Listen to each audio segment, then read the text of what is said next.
அனைவருக்கும் வணக்கம். பாரம்பரிய திருவள்ளுவர் குலவம்சம் பிரசன்ன ஜோதிடர் சுப மாரிமுத்து திருப்பூரிலிருந்து இந்த பதிவு உங்களுக்காக. ஐயா வணக்கங்க ஐயா. வணக்கம் ஐயா. ஐயா இப்போது மக்கள் சார்பாக ஒரு கேள்வி இன்றைக்கி நான் கேட்கலான் இருக்கேன். கேளுங்க ஐயா. ஐயா அதாவது இந்த ஜாதகத்தில் முடக்கு இருக்கு, ஜாதகத்தையும் முடக்கிருச்சு, கண்டிப்பாக அதனால் வாழ்க்கையில் நிறைய பிரச்சனைகள் அப்படின்னு சொல்லி நிறைய பேர் கேட்குறாங்க. கண்டிப்பாங்க ஐயா. இந்த முடக்குங்கிறது என்னங்க ஐயா? அதற்கும் கர்மாவுக்கு ஏதாவது சம்மந்தம் இருக்காங்க ஐயா? ரொம்ப பற்றி சொன்னீங்கன்னா ரொம்ப உதவியாக இருக்குங்க. நல்ல கேள்விங்க ஐயா.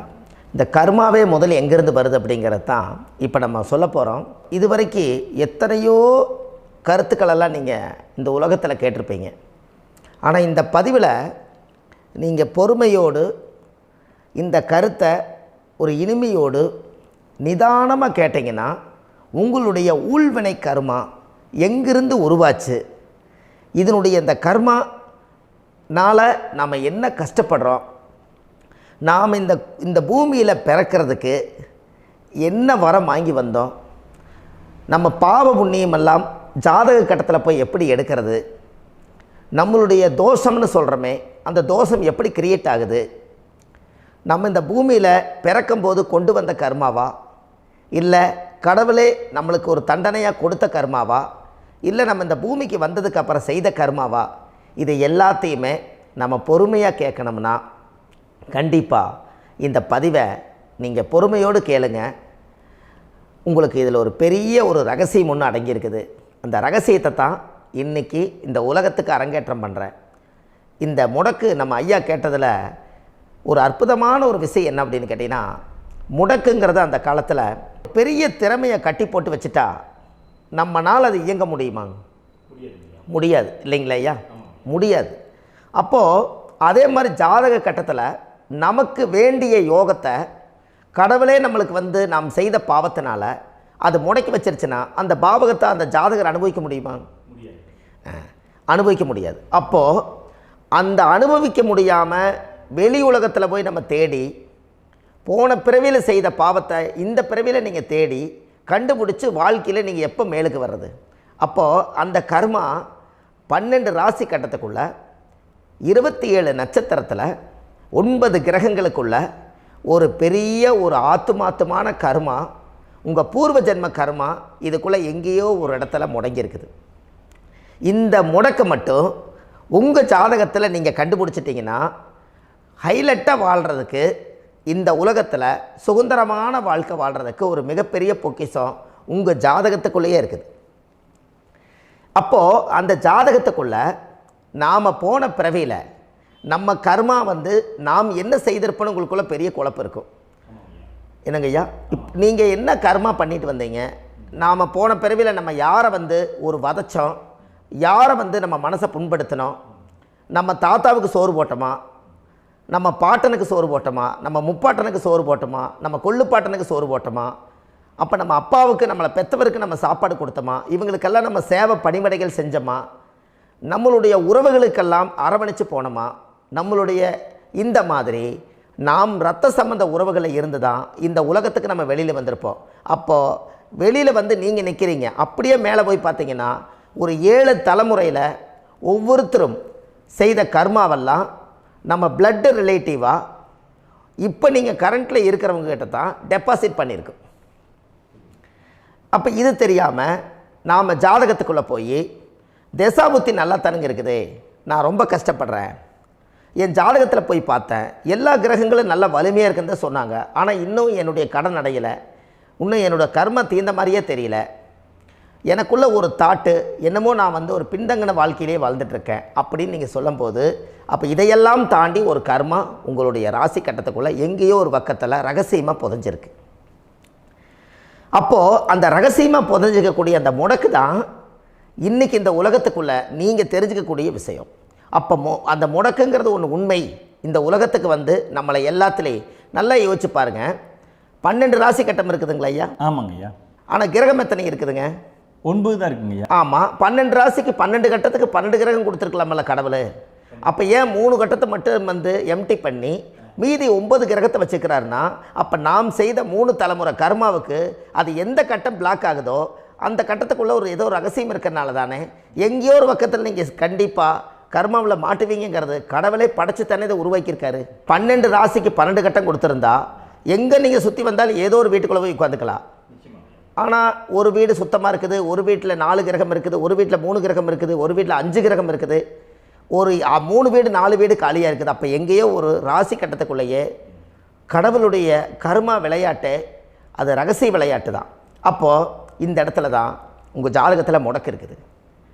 இந்த முடக்கை நீங்கள் எப்படியெல்லாம் அதை ஆராய்ச்சி பண்ணி கண்டுபிடிக்க முடியும் அப்படிங்கிற ஒரு விஷயத்தை தான் இன்றைக்கி நம்ம இந்த உலகத்துக்குள்ளே இதை நுழைக்க போகிறேன். இப்போ அப்பா செய்த பாவம்னு ஒன்று இருக்குமில்லங்க ஐயா, நம்ம அறியாத வயசில் தெரியாதில்ல, அப்பா செய்த பாவம்னு இருக்கும். அப்பாவுடைய சொத்து பிள்ளைக்குத்தானா, அப்பாவுடைய பாவம் பிள்ளைக்குத்தானே, என்னங்க ஐயா? சரி, அப்போ தாத்தா இருக்கிறாரு, தாத்தாவுடைய கர்மா உயிர் எங்கே எழுதி வைக்கிறாருங்க? அப்போது மகனை விட்டுறாரு. அப்போ தாத்தா மாதிரியே முகம் இருக்குது, தாத்தா மாதிரியே அவருடைய நடை உடை பாவனை இருக்குது, அவர் தாத்தாவுடைய ஜீனு தான் அப்படின்னு இவர் சொல்லும்போது, அப்போ தாத்தாவுடைய சொத்து பேரனுக்கு சொந்தம்னா தாத்தாவுடைய பாவம் எங்கே போகுங்க? Very good. அப்போ அப்போது இந்த கர்மா எப்படி டிரான்ஸ்ஃபர் ஆகுதுன்னு உங்களுக்கு தெரியுதா? அப்போ நீங்கள் போன பிறவியில் அந்த தாத்தாவுடைய பேரனை நீங்கள் பிறக்கிறதுக்கு கர்மம் உங்களை செயல்பட வச்சுருக்குது. அதனால் நீங்கள் தாத்தாங்கிறீங்க. அதனால் அந்த கௌரவமாக எங்கள் தாத்தா சம்பாரித்த சொத்து நான் தான் அனுபவிக்கணுங்கிற விதியை நீங்கள் உருவாக்கிறீங்க. அப்போது இந்த ஜாதகத்தில் அந்த ஊழ்வினை தோஷந்தான் ஏதோ ஒரு வழியில் உங்களை கர்மாவை செயல்படுத்துது. அதனால தான் இந்த ஜாதகத்தில் எந்த ஒரு முடக்கை எடுக்கிறதா இருந்தாலும் சூரியன் என்ற நட்சத்திரம் எதுவோ அந்த நட்சத்திரத்துக்கு எந்த வீடு முடக்காகுதோ அங்கே தான் உங்களுடைய கர்மா ஒளிஞ்சிருக்கும். இதுதான் உங்களுடைய பெரிய ஒரு பொக்கிஷமான ரகசியம். சரிங்க ஐயா, இப்போ இதில் நவகிரகங்கள் 9 இருக்கும்போது ஏன் சூரியனை மட்டும் நம்ம இதில் எடுத்துக்கணும்னு நீங்கள் சொல்கிறீங்க? நல்ல கேள்விங்க ஐயா. நீங்கள் கேட்டீங்க பார்த்தீங்களா, 9 நவகிரகம் இருக்கும்போது சூரியனை மட்டும், அந்த சூரியன் என்ற நட்சத்திரம் பிறக்கும்போது அந்த வீடு மட்டும் முடக்காகுன்னு நீங்கள் கேட்டீங்க இல்லையா?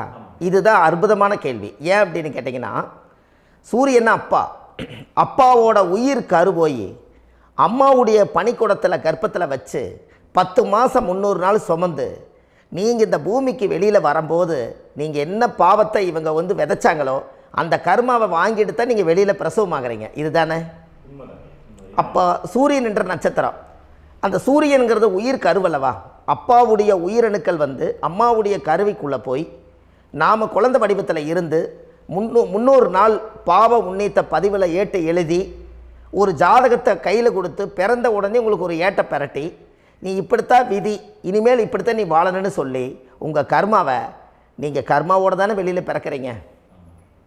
அப்போ சூரியன் என்ற நட்சத்திரம் தானே இந்த உலகத்துக்கு ஒரு பெரிய ஒரு மகத்துவம். இப்போ பாருங்கள், விடிய வரைக்கும் நம்ம முழிச்சிட்ருக்குறோம், காலையில் சூரிய உதயமானால் அவங்கவுங்க செயல்படுறோம்.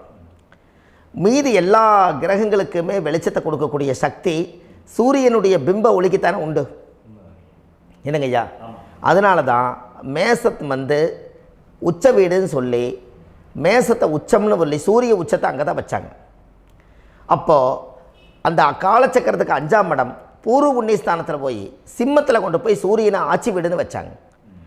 அப்போது சூரியனில் இருந்து தான் அந்த மையப்புள்ளி உருவாகுது. அப்போ உங்களுடைய ஜாதகத்தில் அந்த சூரியனாகப்பட்டவர் பிறக்கும்போது நீங்கள் உங்கள் ஜாதகத்தை நீங்கள் எடுத்துக்கங்க ஐயா. நீங்கள் இன்றைக்கே போய் கதவை திறந்து உங்கள் பெட்டியை திறந்து பீர்வாவுக்குள்ளே உங்களுடைய ஜாதகம் இருக்குது, அந்த ஜாதகத்தை எடுத்து ஜோதிடர்கிட்டையே நீங்கள் சந்தேகம் கேட்குறக்கு முன்பு நீங்களே உங்களுடைய கர்ம பற்றி தெரிஞ்சுக்கிறதுக்கு இந்த பதிவில் உங்களுக்கு ஒரு ரகசியத்தை சொல்லித்தரேன். உங்கள் ஜாதகத்தில் இப்போ இது வரைக்கும் ராசி கட்டத்தை நீங்கள் பார்த்துருப்பீங்க, ஆனால் பாதசாரம்னு ஒன்று இருக்கும் இல்லைங்களா? ராசிக்கு பாதசாரம்னு ஒன்று இருக்கும். சூரியன் என்ன நட்சத்திரத்தில் இருக்குது, சந்திரன் என்ன நட்சத்திரத்தில் இருக்குது, செவ்வாய் என்ன நட்சத்திரத்தில் இருக்குது, புதன் என்ன நட்சத்திர காலில் நிற்குது, இதெல்லாமே அந்த சாரம் இல்லாத ஜோதிடம் சோரம் போய்விடும். அதனால் அந்த சாரத்தில் நிற்கிது பார்த்தீங்களா கிரகம், அதில் இப்போ நீங்கள் உங்களுடைய ராசி கட்டத்தை ஓப்பன் பண்ணுங்கள். இதில் ராசி கட்டத்தில் சூரியன் என்ற நட்சத்திரம்னு ஒன்று இருக்கும் இல்லைங்களா? அது எதுவாக வேணாலும் இருந்துட்டு போட்டோம். அந்த நட்சத்திரம் தான் நீங்கள் பிறக்கும்போது தாயுடைய கருவறைக்குள்ள கரு உருவான நட்சத்திரமே அதுதான். புரிஞ்சுங்களா ஐயா? பிறக்கும்போது நீங்கள் அந்த கருவுடைய நட்சத்திரம் அப்பா வந்து கருவை உருவாக்கி கர்மாவை விதைச்சது அந்த சூரியன் என்ற நட்சத்திரம் தான். அந்த வீட்டுக்கு தான் இந்த ராசி கட்டத்தில் உங்களுக்கு முடக்கு உருவாகுது. புரிஞ்சுங்களா ஐயா? அப்போது ஒரு ஜாதகத்தில் சூரியன் என்ற நட்சத்திரம் எதுவோ அதுதான் உங்களுடைய கர்மா நட்சத்திரம். இப்போ நம்ம பிறக்காதுக்கு முன்னாடி அப்பா கட்டத்தில் அந்த கர்மா டெபாசிட் ஆகிருக்கும். அதை ட்ரான்ஸ்ஃபர் எப்படி பண்ணுறாரு? அவருக்கு ஒரு கல்யாணம் வச்சு அவர் குடும்ப வாழ்க்கையில் வாழ்ந்து நம்மளோட உயிர் கருவை கொண்டு போய் ஊராம் பொண்ணை கல்யாணம் பண்ணி பொண்டாட்டின்னு எடுத்துக்கொண்டு அந்த பொண்டாட்டிங்கிற உரிமையாகி இவருடைய உயிர் கரு உருவாகி வாரிசுகள் வெளியில் வருது. அதானங்க ஐயா? அப்போது அந்த சூரியன் என்ற நட்சத்திரம் தான் இந்த உலகத்தில் ஒரு பிரம்மாண்டமான நட்சத்திரம். இந்த நட்சத்திரம் உங்கள் மனசுக்குள்ளே ஏதாவது இருந்துச்சுன்னா உங்கள் வீட்டில் ஏதாவது ஒரு நல்ல விஷயங்கள் நீங்கள் பண்ணுறதா இருந்தால் அந்த கர்மா நட்சத்திரம் சூரியனுடைய நட்சத்திரம் இருக்குது பார்த்தீங்களா, அந்த நட்சத்திரத்தில் எந்த ஒரு சேவைகளும் செய்யக்கூடாது. அதுதான் கர்மா. அதை போய் நீங்கள் ஆக்டிவேட் பண்ணி விட்டீங்கன்னா அது முன்னோர்களை வந்து நீங்கள் வந்து தொந்தரவு பண்ண மாதிரி. அந்த கர்ம நட்சத்திரம் தான் உங்கள் வாழ்க்கையில் அது புதஞ்சிருக்கிறதா. இப்போ குழந்தை பிறந்தாலோ சீர் சீமந்தங்கள் நீங்கள் செய்கிறதாலோ கல்யாணம் முக்கிறதுனாலோ உங்கள் ஜென்ம நட்சத்திரத்தன்னைக்கு கல்யாணம் பண்ண வேண்டாம்னு சொல்லிக்கிறாங்கல்லங்க.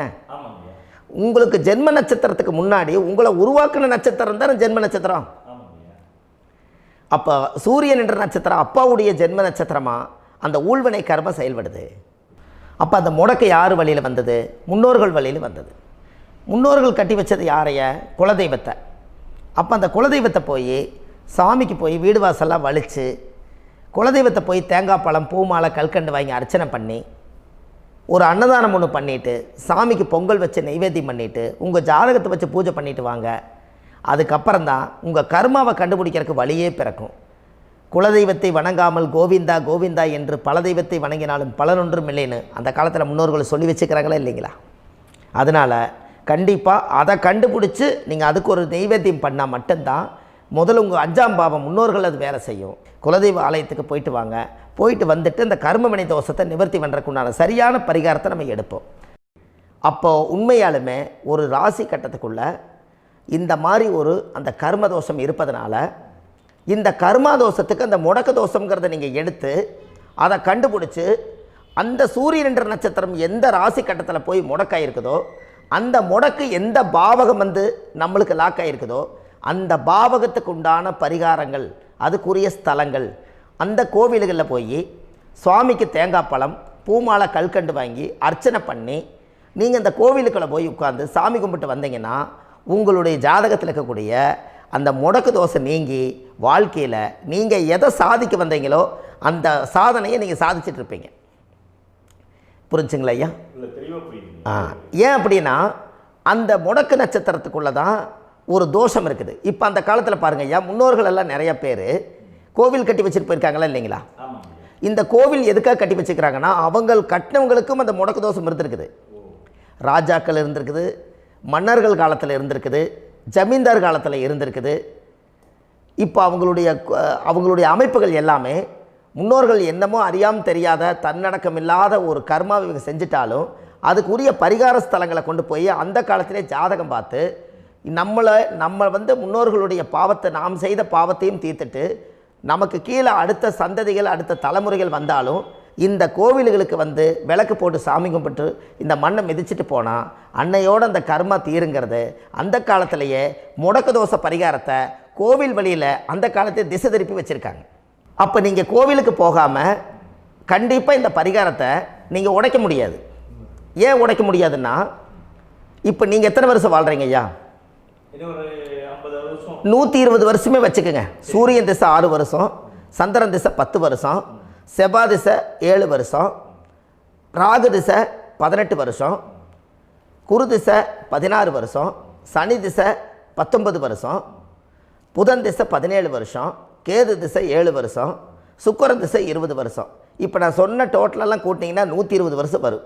இது ஒரு மனிதர் பிறந்து பூரண ஆயுளோடு வாழ்ந்தால் இந்த 120 வருஷம் வாழ்ந்தால் அவர் இந்த பூலோக பதவி விட்டு சிவலோக பதவி போயிடுவார். அதுக்கு பேர் தான் பூரண ஆயுள் என்று பொருள். அப்போ இந்த பூரண ஆயுளை வாழ்ந்தவருக்கு 120 வருஷம். கோயில் எத்தனை வருஷம் வாழுதுங்க ஐயா? கோயில் பழங்காலத்து கோயிலெல்லாம் எத்தனை வருஷம் வாழுதுங்க? 12 வருஷத்துக்கு கும்பாபிஷேகம். அது ஓகே, அது பரவாயில்ல. 12 வருஷத்துக்கு ஒருக்கா பழசை புதுப்பிச்சு கும்பாபிஷேகம் பண்ணி மறுபடியும் அதுக்கு பவர் ஊட்டி சக்தி ஊட்டி அதுக்கு உருவேற்றுறாங்க. நான் சொல்கிறது கோயில் 5000 வருஷம் 4000 வருஷம் பெரிய பெரிய சித்தர்கள், மகான்கள், ரிஷிமார்கள், யோகிகள், சித்தர்கள் இவங்களெல்லாம் போய் கோவில்லையே சிவனையும் பெருமாளையும் வழிபாடு பட்டுட்டு கோவில்லையே ஒரு ஓரத்தில் ஜீவசமாதி ஆயிட்டாங்கன்னு பழைய கால கோயிலில் சித்தர்கள் குடியிருக்காங்களா இல்லைங்களா? இருக்காங்கல்லங்க ஐயா. அப்போது நாம் 120 வருஷம் வாழ்கிறோம், கோவில் 5000 வருஷம் வாழுது. எங்கே சக்தி அதிகமாக இருக்குன்னு சொல்லுங்க? கோவிலில் தாங்க ஐயா. கோயில் தான், அதில் ஒன்றும் மாற்றம் இல்லைங்களே. கோயில் தாங்க. அப்போ கோவிலில் தான் அந்த சக்தி இருக்குதுன்னு நீங்கள் சொல்கிறீங்க. அப்போ உங்களுடைய கர்மாவை உடைக்கிறதுக்கு 120 வருஷம் பெருசா 5000 வருஷம் பெருசான்னு சொல்லுங்கள்? 5000 தாங்க. அப்போ 5000 வருஷம் உள்ள அலைகள் வந்து எத்தனை அந்த சிவனுக்கு இப்போ சிவன் கோயிலே உங்களுக்கு முடக்கு தோஷத்துக்கு ஒரு கோயில் வருதுன்னு வச்சுக்கோங்க. அந்த கோவிலில் எத்தனை முடக்குகளுக்கு உண்டான கோவில்கள், எத்தனை பழங்களை ஊற்றி சாமிக்கு அபிஷேகம் பண்ணியிருப்பாங்க, எத்தனை பால் கூட ஊற்றிருப்பாங்க, பன்னீர், தேன், இளநீ, மஞ்சள் நீர், திருமஞ்சனம், அபிஷேகம், பொங்கல், நைவேத்தியம் இத்தனையும் செஞ்சு அந்த சிவனை வந்து சிவனாக பார்த்து அந்த கருவறைக்குள்ள ஒரு கிராணங்கள் வரும்போதும் கூட பாதுகாப்பு பண்ணி வச்சு நல்ல சக்தியோடு அந்த கருவறையை புத்தியோடு அவங்க வேலை செஞ்சு அந்த காலத்தில் வச்சுருக்காங்களா இல்லைங்களா? அப்போது நம்ம வீட்டை அவ்வளோ சுத்தமாக வச்சுருக்க முடியுமா? என்னதான் வாஸ்து இருந்தாலும் முடியாது இல்லைங்களா? அப்போது அவ்வளவு ஒரு பவர்ஃபுல்லான கோவில் அந்த முடக்கு தோஷத்துக்குள்ளே ரகசியமாக அந்த கோயில் அடங்கியிருக்குது. உங்கள் ஜாதகத்துக்குள்ளே உண்மையாலுமே ஊழ்வினை கோயில், கர்மவினை கோயில் அதுக்குள்ளே இருக்குது. அந்த ஜாதகத்தை கணிச்சு பார்த்தா கரெக்டாக உங்களுடைய ஜாதகத்தில் அப்பாவுடைய கருவறையிலேருந்து உயிர் உருவாகிற நேரத்தில் இருந்து இப்போ வரைக்கும் நீங்கள் கரண்ட்டில் வாழ வரைக்கும் அந்த கர்ம கூட வர்றதை ஒரே ஒரு இடத்துல போனால் மட்டும்தான் விட்டுட்டு வர முடியும். அது எந்த வீடு அப்படின்னு கேட்டால் உங்களுக்கு வந்து அப்பாவுடைய கர்மா வழியில் போய் அந்த கோவில் பழையகால கோயில், பழையகால தெய்வங்கள், அந்த கோவில் தான் உங்கள் ஜாதகத்துக்குள்ள ரகசியமாக இருக்கும். அது ஏன் இந்த பதிவில் உங்களால் சொல்ல முடியாது அப்படின்னா, இந்த பதிவில் ஏன் உங்க சொல்ல முடியாதுன்னா உங்கள் ஜாதகம் தெரியாமல் என்ன கோயிலை நீங்கள் சொல்லுவீங்க? இப்போ பொதுவாக ஒரு நட்சத்திரத்துக்கு ஏதோ ஒரு கோவிலை அவங்க சொல்லி நீங்கள் போயிட்டு வர்றீங்கன்னு வச்சுக்கோங்க. ஆனால் அது வேலை செய்யலைன்னா நம்மளுக்கு என்னங்க இவ்வளோ கஷ்டப்பட்டு போய் அதை பலனடையிலேன்னு கேள்வி கேட்டக்கூடாது. உங்கள் ஜாதகத்தை நீங்கள் கொண்டாங்க, உங்கள் டேட் ஆஃப் பர்த் டயத்தை போட்டு ஜாதகத்தை கணிச்சு நீங்கள் சூரியன் என்ற நட்சத்திரத்துக்கு உங்களுடைய கர்மவினை கோவில் யார், உங்களுடைய முடக்கு யார், ஊழ்வனை தோஷத்துக்கு உண்டானவர் யார், தாய் வழி கர்மா யார், தந்தை வழி கர்மா எது, நீங்கள் பிறக்கும்போது வந்த கர்மா என்ன, இது எல்லாம் கணிக்காமல் பொதுவாக ஒரு கோயிலில் போய் நீங்கள் பாட்டுக்கு சாமி கும்பிட்டு வந்தால் பலன் எப்படி கிடைக்கும்? கண்டிப்பாக கிடைக்காதுங்க ஐயா. என்னங்க ஐயா? அது தெரிஞ்சு பண்ணாதான் சரியா? ஒரு டாக்டர்கிட்ட போகிறீங்க, என்னை அப்படியே ஸ்கேன் பண்ணி ஒரே ஒரு மாத்திரை கொடுங்கன்னு கேட்டால் டாக்டர் கொடுப்பாருங்களா? அவர் என்ன பிரச்சனை இருக்குதோ அதை முதல்ல கண்டுபிடிச்சி ஸ்கேன் பண்ணி பார்த்து ரிப்போர்ட் எடுத்து அது மூலியமாக தான் கொஞ்சம் எடுத்து ஐயா உங்களுக்கு இந்த பிரச்சனை, இதுக்கு தீர்வுக்கு இதுக்குண்டான மெடிசன், இது இப்படித்தான் சாப்பிடணும்னு அது முறையாக சொல்லி அந்த உயிர் வாழ வைக்கிறாரு டாக்டர். அவர் ஒரு தெய்வ வடிவத்தில். கரெக்டுங்களா ஐயா? அப்போ உங்களோட கர்மா எங்கே செயல்படுது அப்படின்னா இந்த முடக்க நீங்கள் இந்த பதிவில் தெரிஞ்சுக்கங்க. அதுக்குரிய நட்சத்திரம் என்னன்னு தெரிஞ்சு வச்சுங்க. உங்கள் ஜாதகத்தில் சூரியன் என்ற நட்சத்திரத்தை எடுத்துக்கங்க. அந்த வீட்டுக்கு முடக்க இந்த பதிவில் எந்த வீடு லாக் ஆகிருக்குதுங்கிறத நான் உங்களுக்கு இந்த வீட்டில் சொல்கிறேன். அந்த வீட்டு நீங்கள் பாருங்கள், உங்களுடைய லக்கணத்துக்கு அது எந்த வீடு. இப்போ லக்கணத்துக்கு ஒரு 7வது வீடுன்னே வச்சுக்கோங்க. அப்போ லக்கணத்துக்கு 7வது வீடே முடக்கு. அப்படி ஒரு முடக்கு ஆகிப்போச்சுன்னா ஒரு ஜாதகத்தில் லக்கணம் தான் 1, 7ஆம் இடம்ங்கிறது மனைவி ஸ்தானம். ஒரு ஆணுடைய ஜாதகத்துக்கு 7ஆம் இடம் தான் மனைவி. அவருக்கு நல்ல மனைவி அமையாமல் ஆடம்பரம் இருந்தும் வீடு அரண்மனை மாதிரி இருந்தும் அந்த மனைவியை ஒரு சந்தோஷமாக அவர் அனுபவிக்க முடியாது. புரிஞ்சுங்களா ஐயா? சந்தோஷமாக அனுபவிக்க முடியாது. ஏன் அப்படி? 7ஆம் இடத்துல தான் அவரோட கர்மா உட்கார்ந்துருக்குது. கரெக்டாக சொன்னீங்க. 7ஆம் இடத்துல தான் அந்த கர்மா உட்கார்ந்துருக்குது. அப்போ அந்த 7ஆம் இடத்துல இருக்கக்கூடிய அந்த கர்மா போன பிறவியில் நீ மனைவிக்கு சோறு போடாமல் மனைவியை கட்டி வச்சு அடிக்கிறதும், மனைவியை துன்புறுத்துறதும், அந்த மனைவி இருக்கவே இன்னொரு வாழ்க்கைக்குள்ளே போகிறதும், இங்கே வாழ வேண்டிய தாம்பத்திய சந்தோஷத்தை கொண்டு போய் இன்னொரு இடத்துல கொடுக்கறதும், தெரிஞ்சிருந்தே நம்மளுடைய மனசுக்குள்ளே திருடுத்தனமாக வாழ்கிறதும், இது எல்லா கர்மாவும் போன பிறவியில் நாம் செய்த ஊழ்வினை கர்மா தான் உங்கள் ஜாதகத்தில் 7ஆம் இடம் முடக்கு. அப்போ அந்த 7ஆம் இடம் முடக்கா இருந்துச்சுன்னா கண்டிப்பாக உங்கள் ஜாதகத்தில் நீங்கள் என்ன அனுபவிச்சிட முடியும்? நல்ல நண்பர்கள் கிடைக்க மாட்டாங்க, நல்ல ஒரு பார்ட்னர்ஷிப் அமையாது, நல்ல ஒரு நட்பு வட்டங்களில் எதையும் அனுபவிக்க விடாது, ஒரு அங்கீகாரமான உறவுகளில் போய் நம்ம ஸ்ட்ராங்காக நிற்க முடியாது. 7ஆம் இடம் என்பது தாம்பத்திய வாழ்க்கை, பூர்த்தி இல்லாத வாழ்க்கையாக இருக்கும். இப்படியெல்லாம் அந்த ஜாதகத்தில் ஒரு பொதுவாக ஒரு ஜாதகத்தில் 7ஆம் பாவம் முடக்காயிட்டால் இந்த கர்மாவை அவர் அனுபவிச்சுக்கிட்டே இருப்பார். இது எப்போத்தான் அதுக்கு ஒரு தீர்வு வேணுங்கய்யா? அந்த கோயில் எதுன்னு நீங்கள் கரெக்டாக சொன்னீங்க. இப்போ இது மனிதனால் செயல்படுது. மனிதர்கள் தான் கோயிலை கட்டி வச்சாங்க. தெய்வத்தை விட ஒரு காலத்தில் மனிதர்களுக்கு மகிமை ஜாஸ்தி. ஏன்னா சாதாரண ஒரு மண் பூமியாக இருந்த இடத்த மனிதர்கள் தான் கோயில் கட்டி ஒரு மகிமைப்படுத்தி புண்ணியம் பண்ணி வச்சாங்க. மனிதர்களுக்கு சக்தி அதிகம்தான், ஆனால் பிரபஞ்சத்துக்கு அதை விட சக்தி அதிகம் அல்லவா? ஐயா, நீங்கள் கோவிலுக்கு போய் அந்த கர்மா உடைக்கிறதுக்கு கோவிலில் சக்தி இருக்குது, ரைட்டு. ஆனால் நம்ம வீட்டுக்கும் கோயிலுக்கும் ஒரு மிகப்பெரிய தொடர்பு என்னென்னா, அந்த கோயில் கட்டுறவங்க எல்லாமே பழைய காலத்து கோயிலெல்லாம் பாருங்கள், பஞ்சபூதத்தை வச்சு கட்டியிருப்பாங்க. பஞ்சபூதத்தை வச்சு தான் கட்டுவாங்க கோயில். அது உங்களுக்கு தெரியணும் இல்லைங்களா? பஞ்சபூதம்னா நீர், நெருப்பு, காற்று, பூமி, ஆகாயம். இந்த பஞ்சபூதத்தினுடைய சக்திகள் எல்லாம் ஒரே நேர்கோட்டுக்கு என்னைக்கு வருதோ அன்னைக்கு தான் அந்த கோவிலுடைய பாலக்கால் போட்டு 1000-2000 வருஷம் நிலச்சி நிற்கிறது. காரணம், இந்த பிரபஞ்சத்தில் பஞ்சபூதம் எப்படி நிலச்சி நிற்குதோ அதுபோல் 5000 வருஷம் நிற்கிறதுக்கு அந்த பஞ்சபூத சக்தி வச்சு தான் சாமி சிலையை பிரதிஷ்டை பண்ணி வச்சுருப்பாங்க. அதனால தான் இந்த கோயில்கள் எல்லாம் 5000 வருஷமாயும் எத்தனையோ கிராணங்களை எல்லாம் தப்பிச்சிருக்கிறதுக்கு காரணம். அப்பேற்பட்ட புண்ணிய ஸ்தலம் உங்களுக்கு எதுன்னு தெரியணும் அல்லவா? என்னங்க ஐயா? அப்பேற்பட்ட புண்ணிய ஸ்தலம் உங்களுக்கு எதுன்னு தெரிஞ்சால் தானே நீங்கள் போய் செய்ய முடியும், இல்லாட்டி கண்டிப்பாக தெரியாது. அப்போ இந்த முடக்கு தோஷத்தை கடவுள்கிட்ட கொண்டு போய் ஒப்படைக்கணும். நாம் பிறக்கும் போது கொண்டு வந்த கர்மாவை நாம் இருக்கும் காலத்தில் கொண்டு போய் இந்த கர்மாவை சுத்தப்படுத்தி, நீங்கள் பாவ ஆத்மாவை இந்த பூமியில் பிறந்து பூலோகத்தில் எல்லா புண்ணியத்தையும் செஞ்சுட்டு இந்த பூலோகத்தை விட்டு நீங்கள் போகும்போது புனித ஆத்மாவாக போகணுன்னா உங்கள் கர்மாவை கொண்டுட்டு போகாதீங்க, கர்மாவை நிவர்த்தி செய்யுங்க. என்னங்க ஐயா? அப்போ கர்மாவை சுத்தப்படுத்துங்க. கர்மாவை சுத்தப்படுத்திட்டு உங்களுக்கு பிறக்கிற குழந்தைகளுக்கு அந்த கர்மாவை டிரான்ஸ்ஃபர் பண்ணாமல் உங்களோட நில் பண்ணுங்க. ஒரு உதாரணம் சொல்லட்டுங்களா ஐயா? ஒரு காந்தம் ஒன்று இருக்குது இல்லைங்களா? ஒரு காந்தம்ங்கிறது ஒரு தாத்தாவாக வச்சுக்கோங்க. ஒரு இரும்பை கொண்டு போய் வச்சா ஒட்டு மோட்டாதா? அப்போ ஒட்டுனோடனே காந்தம்ங்கிறது தாத்தா, அவருக்கு பிறந்த வாரிசுக்கு அந்த கர்ம டிரான்ஸ்ஃபர் ஆயிருமா? சரி, இன்னொரு இரும்பை கொண்டு போய் வைங்க, ஒட்டு மோட்டாதா? அப்போ அது பேரனுக்கு வைங்க, பேரனுக்கு வந்துருச்சு அந்த கர்மா. இன்னொரு இரும்பை கொண்டு போய் வைங்க, அந்த காந்தத்துக்கு நேர் இன்னொன்று வைங்க, ஒட்டு மோட்டாதா? அப்போ அதை கொண்டு போய் நம்ம கொள்ளு பேரனுக்கு வைங்க. இப்படியே டிரான்ஸ்ஃபர் ஆகி தலைமுறையாக இந்த கர்மா தொடர்ந்துக்கிட்டே இருக்குது. இந்த இடத்துல கொண்டு போய் காந்தத்துக்கு இரும்பு ஒட்டிகிட்டே இருக்குதுல்ல, இந்த இடத்துல ஒரு மரக்கட்டை செஞ்சு கொண்டு போய் கரெக்டாக வச்சுக்கினே போட்டுமா? அந்த மரக்கட்டையை கொண்டு போய் வைக்கிறவர் யார்? மரக்கட்டை வச்சுட்டு அடுத்த வாரிசு புனிதமாக பிறந்துட்டு அந்த மேலே இருக்கிற கர்மாலாம் இந்த அடுத்த இதுக்கு வராதில்ல. இதுதாங்க ஐயா கர்மா. தொடர்ந்து வரக்கூடிய கர்மாவை அதை நில் பண்ணணுங்கிறதுக்கு பேர் தான் இந்த உதாரணத்தை சொன்னவங்களுக்கு. அப்போ நாம் இந்த பூலோகத்தில் நம்ம ஒரு தாயுடைய கருவறையில் இருந்து தொப்புள் கொடி அறுக்கும் நேரம் நாம் என்ன கர்மாவை வாங்கி வந்திருந்தாலும் அதையெல்லாம் ஆராய்ச்சி செய்து ஜாதகத்தில் முழுமையாக கண்டுபிடிச்சி ஒரு காலம் இல்லைனாலும் ஒரு காலம் நம்ம நல்லா இருக்கிறதுக்காக, நம்ம வாரிசுகள் எல்லாம் நலமடைஞ்சு வளமடைஞ்சு வர்றதுக்காக இந்த கர்மா தோஷத்தை கரெக்டாக கண்டுபிடிச்சி சரியான கோவிலுக்கு போய் நீங்கள் கர்மாவை நிவர்த்தி பண்ணி அங்கே பூஜை புனஸ்தானங்கள், சகசரநாம பூஜைகள், ஓமங்கள், வழிபாடுகள் இதெல்லாம் நீங்கள் செஞ்சு உங்களுடைய பாவத்தை எல்லாம் கழித்து உங்கள் ஜாதகத்தவே யோகமாக மாற்ற முடியும். கண்டிப்பாக மாற்ற முடியும். ஏன்னா நம்ம யாரை நம்பி செய்கிறோம்? சரியான கடவுள்கிட்ட வழிகாமிக்க போகிறோம். அப்போ கடவுள் பொய்யாயிருவாரா?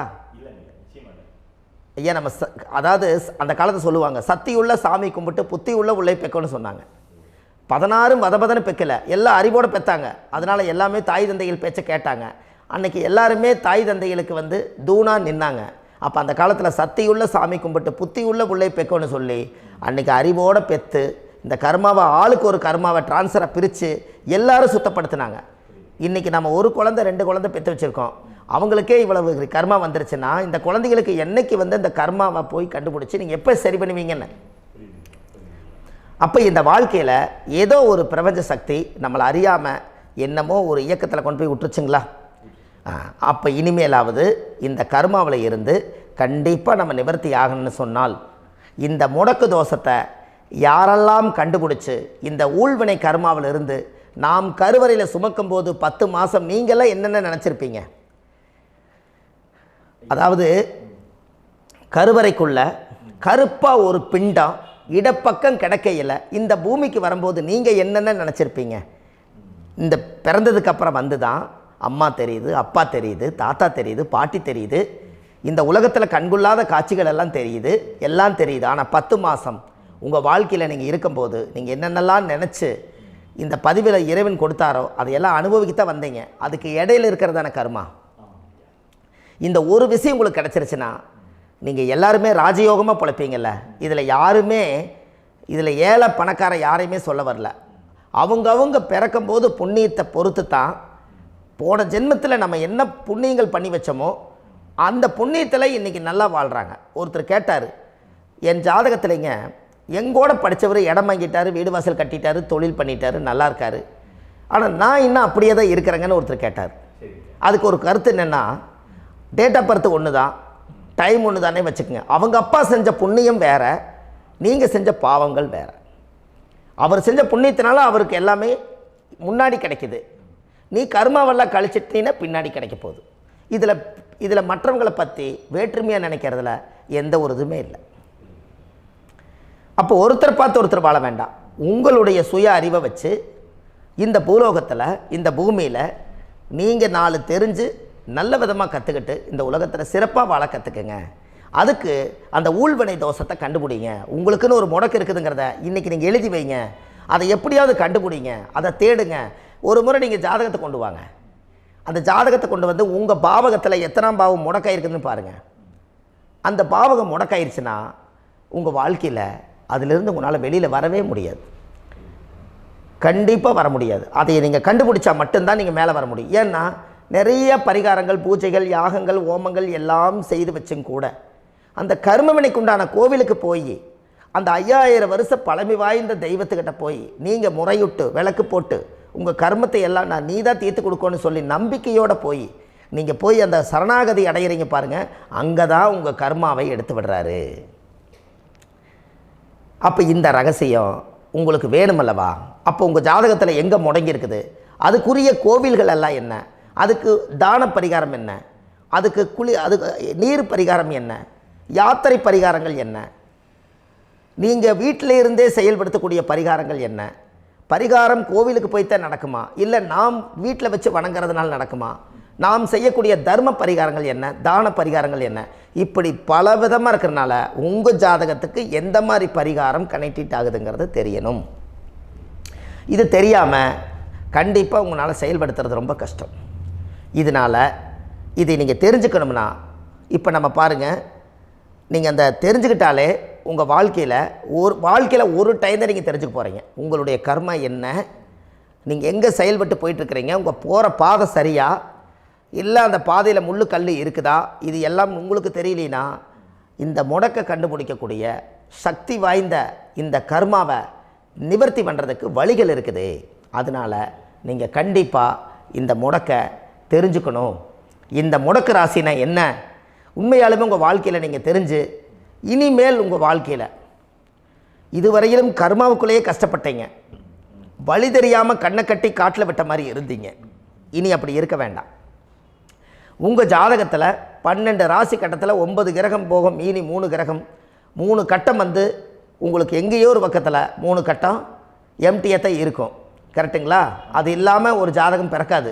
ஏன்னா 9 கிரகத்துக்கு 9 கணக்கு போட்டால் 3 கட்டம் எம்டியாக தான் நிற்குது. அந்த கட்டத்துக்குள்ளே எந்த நட்சத்திரத்தில், எந்த சாரத்தில், எத்தனாவது டிகிரியில், எத்தனாவது பாதசாரத்தில், எத்தனை வெகுளையில், எத்தனை செகண்டுக்குள்ளே இந்த கர்மா உள்ளே புகுந்து உங்களை செயல்படுத்துதுங்கிறத கண்டிப்பாக உங்கள் ஜாதகத்தை கொடுங்க, பார்த்து இந்த விஷயத்தை சொல்கிறேன். நீங்கள் அந்த இடத்துக்கு போய் நிவர்த்தி பண்ணிவிட்டு உங்கள் வாழ்க்கையில் கொஞ்சம் காலம் வாழ போகிறீங்க. பாருங்கள், பிறந்ததுலேருந்து 20 வருஷத்துக்குள்ளே இளமையாக வாழ்கிறீங்க, குழந்தையாக வாழ்கிறீங்க. 20லேருந்து 40 வயசுக்குள்ளே தான் உங்களுக்கு ஒரு பொண்ணை பார்த்து கல்யாணம் பண்ணி ஒரு கரு உருவாக்குறீங்க. அதுக்கப்புறம் 40லேருந்து 60க்குள்ளே குழந்தை பெற்று கடமை முடிச்சிடுறீங்க. 60 வயசுக்கு மேலே ரிட்டையர்ட் ஆகிடுறீங்க. இந்த 20க்கும் 60க்கும் இல்லாத 20லேருந்து இந்த 40 வயசுக்குள்ளே உங்களோட தேடல் என்னவோ அது வாழ வேண்டிய சுகபோகமான வாழ்க்கை எல்லாமே அந்த 40க்குள்ளே தான் இருக்குது. இந்த 40க்குள்ளே இருக்கக்கூடிய வாழ்க்கையை இந்த கர்மா தெரியாமல் காலத்தை வீணாக்க வேண்டாம். வாழ வேண்டிய வயசில் நீங்கள் வாழணும். அதுக்குரிய கர்மாவை நீங்கள் சுத்தப்படுத்துங்க. எப்படியெல்லாம் நீங்கள் சந்தோஷமாக வாழ்கிறீங்கன்னு எனக்கு ஒரு தகவல் கொடுங்க. வேறு லெவலில் நீங்கள் இருப்பீங்க. கண்டிப்பாக இந்த பதிவில் உங்களுக்கு நான் இந்த விஷயத்தை கொடுக்க போகிறேன். இந்த முடக்கு நட்சத்திரங்கள் என்ன அப்படிங்கிறத இந்த பதிவில் நீங்கள் ஒரு நோட் ஒன்று எடுத்துக்கோங்க, குறித்து வச்சுக்கோங்க. இதில் இருந்து அவங்கவுங்களுக்கு முடக்கு நட்சத்திரம் என்னங்கிறத இந்த பதிவில் நான் உங்களுக்கு கொடுக்குறேன். இந்த வீடு தான் அது முடக்குங்கிறத சொல்கிறேன். இதையெல்லாம் நீங்கள் தெரிஞ்சு உங்கள் ஜாதகத்தவே நீங்கள் முடக்கு எடுத்து கண்டிப்பாக உங்கள் வாழ்க்கையில் நீங்கள் நல்லா இருப்பீங்க. அதுக்கு ஒரு நோட் எடுத்து வச்சுக்கோங்க. இது வரைக்கும் கர்மாவை பற்றி நம்ம பேசினோம். உங்கள் ஜாதகத்தில் சூரியன் என்ற நட்சத்திரத்துக்கு தான் முடக்குன்னு சொன்னீங்களே, எந்த வீடுங்கிற ரகசியத்தை இன்றைக்கி நம்ம எல்லோரும் தெரிஞ்சுக்கலாமா? இத்தனை காலமாக நீங்கள் தெரிஞ்சுக்காத ஒரு ரகசியத்தை இன்றைக்கி உங்கள் ஜாதக கட்டத்தில் நீங்களே முடக்க கண்டுபிடிச்சி அதுக்குண்டான பலனை தேட போகிறீங்க. அந்த தேடல் தான் உங்களை கொண்டு போய் உட்கார வைக்க போகுது. ஒரு உதாரணம், உங்கள் ஜாதகத்தில் பாதசாரம் இருக்குது அல்லவா? அந்த பாதசாரத்தில் சூரியன் என்ற நட்சத்திரம், சூரியன் நின்ற நட்சத்திரம் பாதசாரத்தில் கரெக்டாக எடுங்க. அந்த சூரியன் என்ற நட்சத்திரம் ஒரு அசுவனி நட்சத்திரமாக இருந்துட்டால் உங்கள் வாழ்க்கையில் பிறக்கும்போது தாயுடைய கர்ப்பத்தில் இருந்து கருவறைக்குள்ளே 10 மாதம் சுமந்து இந்த உலகத்துக்கு நீங்கள் வெளியில் வரும்போது கரெக்டான டயத்துக்கு அசுவனி நட்சத்திரம் எத்தனாம் பாதமானாலும் இருந்துட்டு போட்டோம். அசுவனி 1ஆம் பாதமாக இருக்கட்டும், 2ஆம் பாதமாக இருக்கட்டும், 3ஆம் பாதமாக இருக்கட்டும், 4ஆம் பாதமாக இருக்கட்டும். ஆனால் அசுவனி நட்சத்திரத்தில் மட்டும் சூரியன் என்ற நட்சத்திரம் இருந்து விட்டால் எந்த வீடு உங்களுக்கு முடக்குன்னு தெரியுமா? சிம்மந்தான் முடக்கு. புரியுதுங்களா ஐயா? சிம்மந்தான் முடக்கு. அப்போ இந்த சிம்மத்தில் எந்தெந்த கிரகமெல்லாம் உட்கார்ந்துருக்குதோ அந்த வீடெல்லாமே, அந்த வீட்டுக்குள்ளே அந்த கிரகம் எல்லாமே முடங்கிடும். இதுதாங்க ஐயா ரகசியம். இந்த சிம்மத்துக்குள்ளே இப்போ ஒரு உதாரணத்துக்கு சூரியனே வந்து சிம்ம லக்னம், சூரியனோட வீடு. அந்த வீட்டுக்குள்ளே குரு முடங்கிட்டாருன்னு வச்சுக்கோங்களேன். முதல்ல அவருக்கு வழிகாட்டுறதுக்கு ஒரு குரு கிடைக்க மாட்டார். ஒரு என்னங்கய்யா, குருன்னா மூளை அல்ல, அந்த ஞானம் இருக்கணும் இல்லைங்களா? குருன்னா மூளை அல்லவா? மாணவரை விட குரு வாத்தியார் அல்ல, அவருக்கு எல்லா செயல்பாடும் சிறப்பாக இருக்கணுமல்ல. அப்போது அதில் சூரியன் முடக்காயிருச்சு, சந்திரன் முடக்காயிட்டா அம்மாவை முடக்கிடுவீங்க. செவ்வாய் முடங்கிருச்சுன்னா நம்மளுடைய கூட பிறந்த சகோதர சகோதரியை முடக்கிடுவீங்க. அதில் புதன் போய் சிம்மத்தில் இருந்துருச்சுன்னா நம்மளோட தாய் மாமனை நீங்களே முடக்கி வச்சுட்டீங்க. அது குரு முடக்கிட்டா உங்களுக்கு பிறக்கிற குழந்தை முடங்கிடும். சுக்கிரன் முடங்கிருச்சுன்னா உங்களுக்கு அமையக்கூடிய ஆணாக இருந்தால் மனைவி, பெண்ணாக இருந்தால் மூத்த சகோதரி அத்தை. அதே வந்து சனியாக இருந்தால் சித்தப்பாவை நீங்கள் முடக்கிட்டீங்க, உங்கள் தொழிலை நீங்களே முடக்கி வச்சுட்டீங்க. ராகுன்னா பாட்டன், கேதுன்னா பாட்டி. இவங்களை எல்லாம் உங்கள் சிம்ம ராசியில் எந்த அந்த சூரியன் என்ற நட்சத்திரத்துக்கு அந்த சிம்மத்தில் எந்த கிரகம் உங்களோட போன பிறவியில் நீங்கள் வாங்கி வந்த கர்மாக்கு இப்போ லாக் ஆகுதோ அந்த பாவகத்தினுடைய உறவும் துண்டிக்கப்படும். அந்த பாவத்தினாலே நம்மளுக்கு பிரயோஜனம் இல்லை. அதுக்கு நீங்கள் தான் அந்த கர்மாவை வச்சுருக்கீங்க. இதே பரிகாரத்தை இந்த சிம்மம் தான் முடக்குன்ட்டீங்க. அந்த முடக்குக்குரிய பரிகாரம் சரியான கோவில் ஸ்தலம் உங்களுக்கு கிடச்சி நீங்கள் அந்த கோவில் போயிட்டு வந்துட்டா அந்த கிரகம் எல்லாமே ரிலீஸ் ஆயிரும். அந்த உறவுகள் எல்லாம் நல்லா இருப்பாங்க. உங்களால் நீங்கள் தான் பிடிச்சி வச்சுருந்தீங்க அந்த கர்மாவை, அது அன்னையோட நிவர்த்தி ஆயிரும். அதுக்கப்புறம் உங்கள் வாழ்க்கையில் அந்த சிம்மம் வந்து உங்களுக்கு எதெல்லாம் செயல்படாமல் இருக்குதோ அதெல்லாமே உங்களுக்கு செயல்பட ஆரம்பிச்சிடும். இப்போ ஏன் சூரியன் என்ற நட்சத்திரத்துக்கு சிம்மம் முடக்குன்னு இப்போ எடுத்தீங்கன்னு இப்போ புரியுதுங்களா ஐயா? இதுதான் உயிர் கருவில் இருந்து உருவாகும் போது அந்த காலத்தில் ராஜாக்கள், மன்னர்கள், சித்தர்கள், யோகிகள் இவங்கெல்லாம் வாழ்ந்த காலத்திலேயே அந்த பிம்ப ஒளியாக சூரியனுடைய மையப்புள்ளியை வச்சு தான் சூரிய உதயத்தை கண்டுபிடிச்சி சூரிய அஸ்தமனத்தை எடுத்திருக்காங்க. அப்போ சூரியனுக்குள்ளே தான் அந்த ரகசியம் புதஞ்சிருக்கும் போது தான் அதை அப்பான்னு ஒரு உறவை கொடுத்தாங்க. அதனால தான் அந்த உயிர் கருவை தன்னுடைய கற்பத்துக்குள்ளே போய் வச்சு அந்த அஸ்வினி நட்சத்திரக்காரர்களுக்கு இப்போ ஒன்றும் வேண்டாங்க, சூரியன் என்ற நட்சத்திரமே அஸ்வினின்னு வச்சுக்குங்க. அந்த அஸ்வினி நட்சத்திரக்காரே உங்களுக்கு ஃப்ரெண்ட் ஆகிட்டார், நல்ல நட்பாக வந்துட்டார், வாழ்க்கையில் ஒரு மனைவியாக வந்துட்டாங்க, இல்லாட்டி கணவனாக வந்துட்டாங்கன்னு வைங்க. என்னங்க ஐயா, முடிஞ்சது அவ்வளோதாங்க. கர்மாவே வீட்டுக்குள்ளே கொண்டு வந்துட்டீங்களேன்னு அதே உள்ளே வந்துருச்சலங்கன்னு. அப்போ போன பிறவியில் செஞ்ச கர்மா இங்கே வந்துருச்சலங்கன்னு. அப்போது அவங்களுக்கு நீங்கள் என்ன பண்ணுறீங்கன்னா சாப்பாடு போட்டு புண்ணியத்தை தேடி அந்த கர்மாவில் இருந்து ரிலீஸ் ஆகிறக்கு அவங்களே கண்ணு முன்னாடி நிற்கிறாங்க. அவங்கள மறுபடியும் துன்புறுத்துனீங்கன்னா மறுபடியும் கர்மா இந்த ஜென்மத்திலே எச்சாகும் இல்லைங்கன்னு. அஸ்வினி நட்சத்திரக்காரர் நம்ம கூட வேலைக்கு இருக்கிறாங்கன்னா அவருக்கு நீங்கள் சாப்பாடு போட்டு புண்ணியத்தை தேடுறீங்க, கர்மாவை கழிக்கிறீங்கல்ல. அஸ்வினி நட்சத்திரக்காரர் நம்ம கூட வேலைக்கு இருக்காரு, அவருக்கு சாப்பாடு வேணுங்கிற வசதியெல்லாம் செஞ்சு கொடுக்கும்போது போன பிறவியில் அந்த கர்மா தான் நம்மளை சுற்றிட்டு இருக்குது. அது வந்து நம்மக்கிட்ட முடங்கி இருக்கும், ஆனால் அது நம்மளை விட்டு போகாது. ஆனால் நீங்கள் அதுக்கு துரோகம் செய்யக்கூடாதுல்ல. அப்போ அந்த அஸ்வினி நட்சத்திரக்காருக்கு தான் உங்கள் வாழ்க்கையில் அந்த சூரியன் என்ற நட்சத்திரம் அஸ்வினியாக இருந்தால் சிம்மம் முடக்க இருக்கிறனால, சிம்மங்கிறது அரசாங்கம் அல்லங்க ஐயா, சூரியன் அல்லவா, சூரியன் அரசு பதவி அல்ல, பெரிய மனுஷன், மடிப்பு கலையாத துணி. அவங்க நீண்ட தூரம் பிரயாணம் பண்ணும்போது அந்த அரசியல் செல்வாக்கு, பேரு புகழ், பதவி, பூர்வ புண்ணியம், தலையில் கிரிகிடம், ப்ரமோஷன் எல்லாமே சூரியன் தானே. அத்தனையுமே முடங்கிருச்சே. அவருக்கு சாதாரணமாக அவங்களோட குடும்பத்தோட மட்டும் உறவு வந்து போச்சுங்களா? வெளி உலகத்தை சுற்றி பார்த்தால் இந்த உலகத்துக்கு இவ்வளவு கஷ்டப்பட்டு பேரு புகழை இருந்து என்னால் பதவியில் உட்கார முடியலையே, என்னால் அரசியல் பண்ண முடியலையே, எத்தனை பேருங்க. அப்போ இந்த கர்மா தானே அடியில் உட்காந்து தோண்டிகிட்டு இருக்குது குழிய. அப்போ இது கொஞ்சம் நல்லா இருந்தால் நல்லா இருக்கும் அல்லவா? அப்போ இனிமேல் அப்போ சூரியன் என்ற நட்சத்திரம் அஸ்வினியாக இருந்தால் சிம்மந்தான் முடக்கு. அந்த முடக்கை கண்டுபிடிச்சி அதுக்குரிய பரிகாரங்களை தேடி நீங்கள் வாழ்க்கையில் வெற்றியாகுங்க. அதுக்கு ஜாதகத்தில் அதுக்குரிய அந்த கிரக நிலைகளை அறிஞ்சு தான் கோவிலில் நீங்கள் கண்டுபிடிச்சி போக முடியும். அதனால் கண்டிப்பாக இந்த சிம்ம முடக்குங்கிறத மட்டும் மனசில் வச்சுக்கோங்க. அந்த சிம்மத்துக்கு கிட்டத்தட்ட எளிமையான பரிகாரங்கள் நிறைய இருக்குது. ஆனால் இந்த பதிவில் அவ்வளவும் கொடுத்தா குழம்பிடுவாங்க. அதனால தான் ஜாதகத்தை பார்த்து சரியான பரிகாரத்தை மட்டும் ஒன்று கொடுத்தா போதும், அவங்க லைஃப்பில் எங்கேயோ போயிடுவாங்க. கண்டிப்பாக செஞ்சுட்டு வருவோம். இன்றைக்கு அஸ்வதி நட்சத்திரத்தை பற்றி இவ்வளோ தூரம் நீங்கள் பார்த்தீங்க. அடுத்த பதிவில் பரணி நட்சத்திரத்தை பற்றி நம்ம நல்லபடியாக பார்ப்போம். நம்ம ஆன்லைன்லேயே ஜாதகம் பார்க்குறோம். உங்கள் date of birth, time, place கொடுத்தீங்கன்னா போதும், உங்களுக்கு ஜாதகத்தை கணிச்சு ஃபோன்லேயே உங்களுக்கு கர்ம ராசி கண்டுபிடிச்சி உங்களுக்கு உண்டான கர்ம பரிகாரத்தை சொல்லி உங்கள் வாழ்க்கையில் ஒரு வெளிச்சத்தை கொண்டு வர்றதுக்கு என்றைக்கும் உங்களுக்கு உறுதுணையாக இருப்பேன். நீங்கள் கண்டிப்பாக இந்த பதிவுகள் எல்லாம் இது உங்களுக்காகத்தான். இது அதிகாலை நேரத்தில் பிரம்ம முகூர்த்தத்தில் இந்த பதிவை உங்களுக்கு முழுமையாக சமர்ப்பணம் பண்ணுறேன். இதை இதை வழி நடத்தி இதைய எப்படியெல்லாம் இந்த முடக்கை கண்டுபிடிச்சி இப்படியெல்லாம் பேச வச்சு அழகு பார்க்க நம்ம முன்னோர்களுடைய ஆசீர்வாதமும், இந்த முடக்கை கண்டுபிடிச்ச குருமார்களும், அவங்களுடைய குடும்ப பாரம்பரிய வம்சாவளிகளும் எல்லாருமே நல்லா இருக்கணும். அதுக்காக இந்த நேரத்தில் நான் வந்து அடியேன் சுப மாரிமுத்தாக இருந்து திருப்பூர்லேருந்து இந்த பதிவை உங்களுக்கு நான் கொடுக்குறேன். கண்டிப்பாக இந்த முடக்கு கோயிலுக்கு, இந்த முடக்கு தோஷத்துக்கு உண்மையான பரிகாரங்கள், எளிமையான பரிகாரங்கள் நீங்களே வாழ்க்கையில் செஞ்சு ஆதிகால பரிகாரங்கள் உங்கள் மனசுக்குள்ளே இருக்குது. அதை செயல்படுத்தினா மட்டும் போதும், வாழ்க்கை எங்கேயோ போயிடும். கண்டிப்பாக ஒரு முறை உங்கள் ஜாதகத்தை அனுப்பி வைங்க, உங்களுக்கு நான் பார்த்து பலன் சொல்கிறேன். இன்றைக்கி நான் கொடுத்த பதிவுகள் எல்லாம் உங்களுக்கு ரொம்ப பயனுள்ளதாக இருந்திருக்கும்.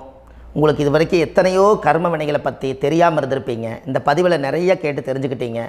இதெல்லாம் வாழ்க்கையில் ரொம்ப முக்கியமான பரிகாரங்கள், எளிமையான பரிகாரங்கள். நேராக நீங்கள் கடவுளைத்தான் கெட்டியாக பிடிக்க போகிறீங்க. அந்த பரிகாரங்கள் எல்லாம் செஞ்சு அதிகாரமாக வாழ்ந்து இந்த பூலோகத்தில் நல்ல சிறப்பாக வாழ்கிறதுக்கு இந்த பரிகாரம் உங்களுக்கு ரொம்ப யூஸ்ஃபுல்லாக இருக்கும். கண்டிப்பாக இந்த பதிவை செய்யுங்க. நம்ம பாரம்பரிய திருவள்ளுவர் குல வம்சம், பிரசன்ன ஜோதிடர் சுப மாரிமுத்து, திருப்பூரில் இருக்கேன். 30 ஆண்டு காலமாக நம்ம ஜோதிடம் பார்த்து கொண்டிருக்கிறோம். இவ்வளவு காலமாக எத்தனையோ ஆயிரக்கணக்கான மக்களுக்கு நம்ம ஜோதிடம் பார்த்து வழிகாட்டி நிறைய மக்களுக்கு நிறைய சேவைகள் செஞ்சுருக்கேன். நிறைய கோயில் கட்டி வச்சுருக்கேன், கும்பாபிஷேகங்கள் பண்ணி வச்சுருக்கேன், அன்னதானங்கள் நிறைய பண்ணி வச்சுருக்கேன், புண்ணிய யாத்திரைகள் நிறைய போய் வந்திருக்கேன். மக்களுக்காகவே நான் உங்களுக்கு உழைக்க தயாராக இருக்கேன். இந்த ஜோதிடம் வந்து என்னுடைய ஒரு பாரம்பரியமாக, என்னுடைய அப்பா, தாத்தா, முன்னோர்கள் இதெல்லாம் எங்களுடைய குலத்தொழில் இது. அதனால் நாங்கள் பாரம்பரியமாக திருவள்ளுவர் குல வம்சம். வள்ளுவர் வாக்குன்னு யூடியூப் சேனலில் போனீங்கன்னா 1000 பரிகாரங்கள் கொடுத்துருக்கேன். அதுவும் உங்களுக்கு ரொம்ப யூஸ்ஃபுல்லாக இருக்கும். வள்ளுவர் வாக்கு அப்படின்னு போடுங்க, அப்படி இல்லைன்னா சுப மாரிமுத்துன்னு போடுங்க. இதில் பரிகாரங்கள் நிறையா கொடுத்துருப்பேன். கண்டிப்பாக இதெல்லாம் நீங்கள் சந்தித்து நீங்கள் ஒரு சப்ஸ்கிரைப் பண்ணி வச்சுக்கோங்க. நான் போடக்கூடிய பதிவுகள் எல்லாமே உங்களுக்கு நோட்டிஃபிகேஷனை வந்துடும். அதனால் நீங்கள் ஒரு சப்ஸ்கிரைப் பண்ணி வச்சுக்கோங்க. தினமும் ஒரு தகவல் உங்களுக்கு கொடுத்துக்கிட்டே இருக்கேன். இதெல்லாமே உங்களுக்கு ஒரு பெரிய சந்தோஷமான நிகழ்ச்சிகள். என்றைக்கும் உங்களோட நான் வாழ்கிறேன். உங்களுடைய குடும்பத்தில் நான் ஒருத்தராக இருந்து குடும்ப ஜோதிடராக நான் இருப்பேன். கண்டிப்பாக ஆயுளுள்ள வரைக்கும் உங்களுக்காக இந்த ஜோதிடத்துக்கு உழைச்சி உங்கள் குடும்பத்தில் ஒருத்தராக நான் வந்து ஒரு ரத்த உறவில் நான் வந்து இந்த பூர்வ ஜென்மத்தில் உங்களுக்கு நான் கடமைப்பட்டிருக்கேன். கண்டிப்பாக அடுத்த பதிவில் உங்களை நான் சந்திக்கிறேன். வாழ்வது ஒரு முறை, வாழ்த்தட்டும் தலைமுறை. நன்றி, வணக்கம்.